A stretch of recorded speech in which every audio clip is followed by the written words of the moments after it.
బీర తోటలో అధిక దిగుబడి రావాలంటే పూత కాత ఎక్కువగా ఉండాలి. పూత పిందెగా మారాలంటే పరాగ సంపర్కం జరగాలి. పరాగ సంపర్కం జరగాలి అంటే తేనెటీగలు ఎక్కువగా రావాలి. వాటిని రప్పించాలంటే ఏం చేయాలి, దిగుబడిపై ఏ విధంగా ప్రభావం చూపుతుంది అనే విషయం గురించి ఈ వీడియోలో తెలుసుకునబోతున్నాం.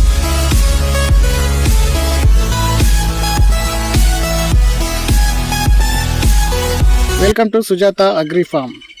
ఈరోజు వీడియోలో మనం బీర తోటలోకి తేనెటీగలను రప్పించాలంటే ఏం చేయాలి అనే విషయం గురించి మాట్లాడదామండి. బీర తోటలో తేనెటీగలు రావడం లేదా, పిందెలు ఎండిపోతున్నాయా? అయితే ఈ ట్రిక్ మీకోసమే. బీర సాగు చేసే ప్రతి రైతుకు ఎదురయ్యే ప్రధాన సమస్య, పూత విపరీతంగా వస్తుంది కానీ అవి పిందెలుగా మారకుండానే ఎండిపోతుంటాయి. దీనికి ప్రధాన కారణం పరాగ సంపర్కం, పాలినేషన్ కాకపోవడం అన్నట్టు. బీరల ఆడపువ్వులు మగపువ్వులు వేరువేరుగా ఉంటాయి. తేనెటీగలు లేదా ఇతర కీటకాలు మగపువ్వు మీద వాలి ఆడపువ్వు దగ్గరికి వెళ్ళినప్పుడే అది కాయగా మారుతుంది. మరి మన తోటలోకి తేనెటీగలను ఎలా ఆకర్షించాలో తెలుసుకుందామా? తేనెటీగలను ఆకర్షించే పద్ధతులు. మొదటగా 3-4 రకాలుగా మనం తేనెటీగలను ఆకర్షించవచ్చు అండి. అయితే దానిలో ప్రధానంగా బెల్లం ద్రావణం, ఇది మ్యాజిక్ ట్రిక్ అని చెప్పొచ్చు. దీన్ని బెల్లం ద్రావణం గురించి మనం సపరేట్ వీడియో ఆల్రెడీ ఇప్పటికే చేసి ఉన్నాము.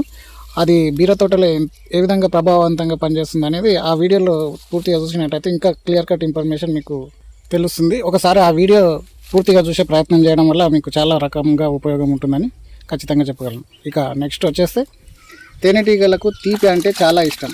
10 లీటర్ల నీటిలో 1/2 కిలో బెల్లం కలిపి ఆ ద్రావణాన్ని పూత సమయంలో తోటపై పిచికారీ చేయాలి. ఆ తీపి వాసనకు తేనెటీగలు గుంపులుగా వచ్చే అవకాశం ఉంటుంది. దీనివల్ల ప్రతి పువ్వు కాయగా మారేందుకు అవకాశం ఉంటుంది. తద్వారా దిగుబడి సాధించవచ్చు. ఇక మరొక పద్ధతి, సహజసిద్ధమైన మరొక పద్ధతి కనుక మనం చూసుకున్నట్టయితే, బీర తోట చుట్టూ లేదా అక్కడక్కడ బంతి పూలు లేదా ఆవాలు లేదా సన్ఫ్లవర్ మొక్కలను నాటాలి. ఈ పూల రంగులు, వాసనలు కీటకాలను ఆకర్షిస్తాయి కాబట్టి ఆ విధంగా పరపరాగ సంపర్కం జరగడానికి అవకాశం వస్తుంది. తద్వారా కూడా దిగుబడిని పెంచేందుకు అవకాశం. ఇక మూడవ పద్ధతి కనుక మనం చూసుకున్నట్టయితే, రసాయన మందుల వాడకం. పూత సమయంలో ఘాటైన పురుగు మందులు కొట్టకుండా, ముఖ్యంగా ఉదయం 7 నుండి 10 గంటల మధ్య తేనెటీగలు ఎక్కువగా తిరుగుతుంటాయి తోటల్లో. కాబట్టి ఆ సమయంలో మందులు స్ప్రే చేస్తే తేనెటీగలు చనిపోయే ప్రమాదం ఉంది. ఒకవేళ కొట్టాల్సి వస్తే సాయంత్రం వేళల్లో మందులు స్ప్రే చేయాల్సి ఉంటుంది. ఈ విధంగా కూడా తేనెటీగలను ఆకర్షించవచ్చు. ఇక నెక్స్ట్ ఫైనల్గా 4th పద్ధతి ఏంటి అనేది ఒకసారి చూసుకున్నట్టయితే, హ్యాండ్ పాలినేషన్. చేతితో పరాగ సంపర్కం చేయడం వల్ల కూడా మనం దిగుబడిని పెంచేందుకు అవకాశం ఉంటుంది. అయితే అది ఏ విధంగా అనేది మనం చూసుకున్నట్టయితే, ఒక మగ పువ్వుని కోసి ఆడపువ్వుకు తాకించడం చేయొచ్చు. ఒకవేళ వాతావరణం అనుకూలించాక ఆటోమేటిక్గా తేనెటీగలు రాకుండా ఉన్నప్పుడు పిందె ఎక్కువగా రావడం అనేది తగ్గిపోతుంది. అయితే దాన్ని మనము చేతితో పాలినేషన్ చేయడం వల్ల ఖచ్చితంగా కాయను పొందే అవకాశం ఉంటుంది. ఉదయం వేళ విచ్చుకున్న మగ పువ్వును కోసి దాని రేకులను తీసేసి మధ్యలో పాలినేషన్ చేయవచ్చు. దాని రేకులను తీసేసి మధ్యలో ఉండే కేసరాలను ఆడపువ్వు మధ్యలో మెల్లగా తాకించాలి.